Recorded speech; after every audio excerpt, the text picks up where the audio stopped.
दैनिक current time देखने वाले सभी दर्शकों को कुलदीप दया की तरफ से प्यार भरा नमस्कार। और आज हम डिस्ट्रिक्ट भिवानी के देवसर धाम पे उपस्थित हैं और यहाँ देवसर धाम पे माता रानी का मंदिर है और यहाँ हमारे साथ मनोज पुजारी जी बने हुए हैं।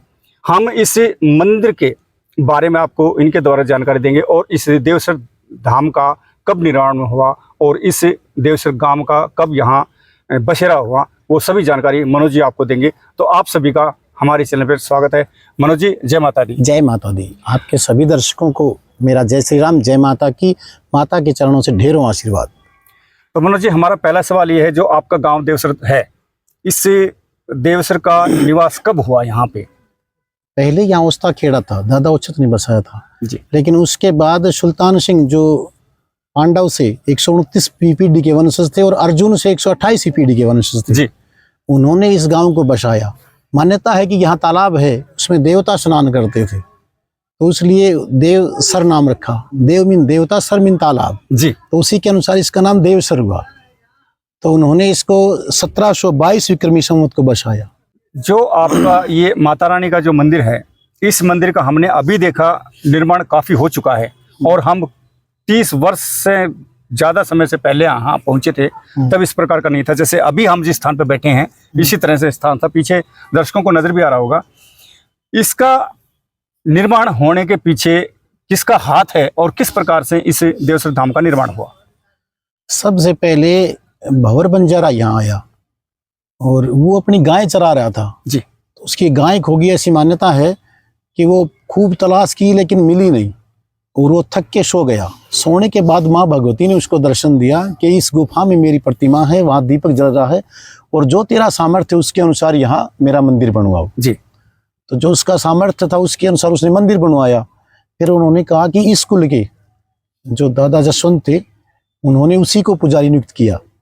अच्छा। और उसके बाद माँ ने कहा कि इसी के वंशज मेरी यहाँ पूजा करेंगे।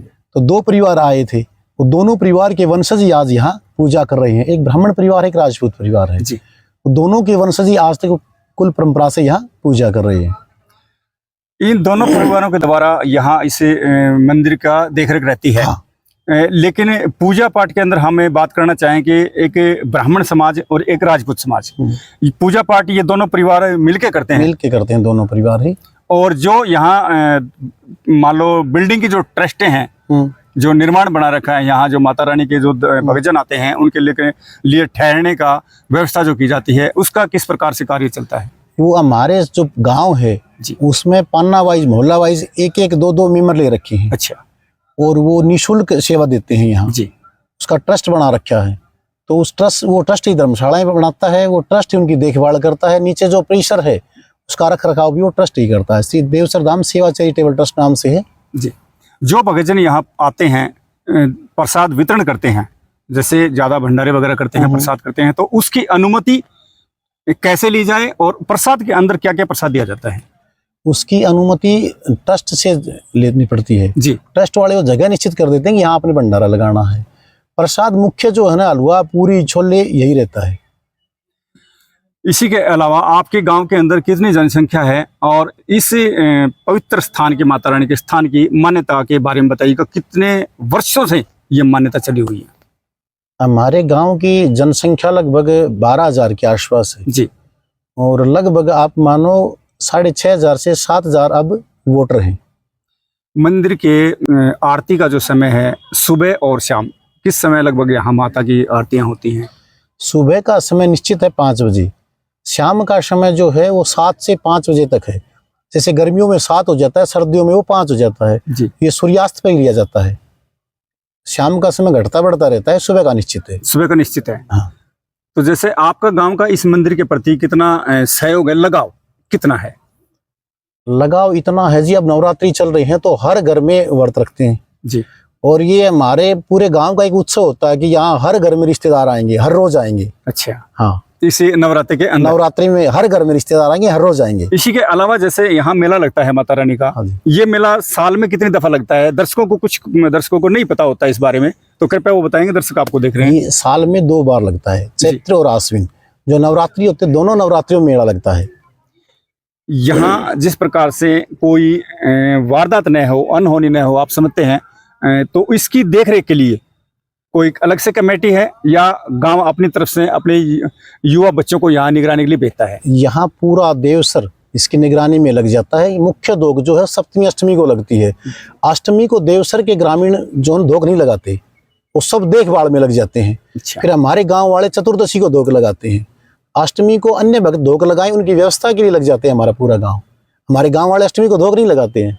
तो दर्शकों, ये भी बात आपको बहुत अच्छी बताई है पुजारी मनोज जी ने कि उस दिन ये पूरा देवसर गांव में दोख नहीं लगाता, वो सिर्फ आप भक्तजनों की निगरानी के लिए यहाँ लग जाते हैं।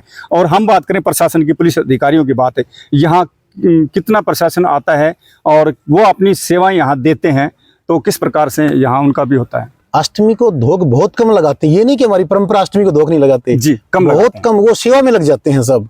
तो इसी के अलावा अगर कोई और बात आपके पास ऐसी है जो दर्शकों को नहीं पता, हमें नहीं पता, तो उसके बारे में आप जानकारी दीजिएगा।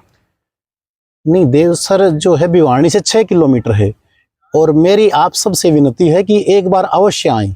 आप देवसर भी घूमें, मंदिर भी आएं।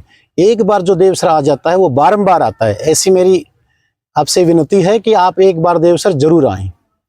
और देवसर, जय माता की। जय माता दी। और साथियों, यहाँ आने के बाद आपको वो सुकून मिलेगा जो हमारे घर परिवार में नहीं होता, क्योंकि हर पवित्र स्थान पे हम जाते हैं तो वहाँ जाने के बाद एक हमारी सोच और एक हमारा लगाव अलग से होता है। तो कोई भी ऐसा पवित्र स्थान है तो आप वहाँ अवश्य जाएं और दर्शन पाएं, क्योंकि ये हमें मानव जीवन मिला है, ये कर्म के लिए मिला है और इन्हीं देवी देवताओं के प्रति हम अपने जीवन को पूरा व्यतीत करते हैं। तो हमारे साथ बने हुए थे यहाँ से मनोज पुजारी जी। तो आप सभी दर्शकों का बहुत बहुत धन्यवाद। आप मिलते हैं अगली वीडियो में। नमस्कार। सर्वमंगल मांगल्ये शिवे सर्वार्थ साधिके शरण्ये त्र्यंबके गौरी नारायणी नमोस्तुते। माँ भगवती के श्री चरणों से आपको ढेरों आशीर्वाद प्राप्त हो, ऐसी मेरी कामना है। मैं ज्योतिषाचार्य मनोज पंडित, पुजारी देवसर धाम मंदिर, सभी दर्शकों को प्रणाम करता हूँ। जय माता। जय माता दी।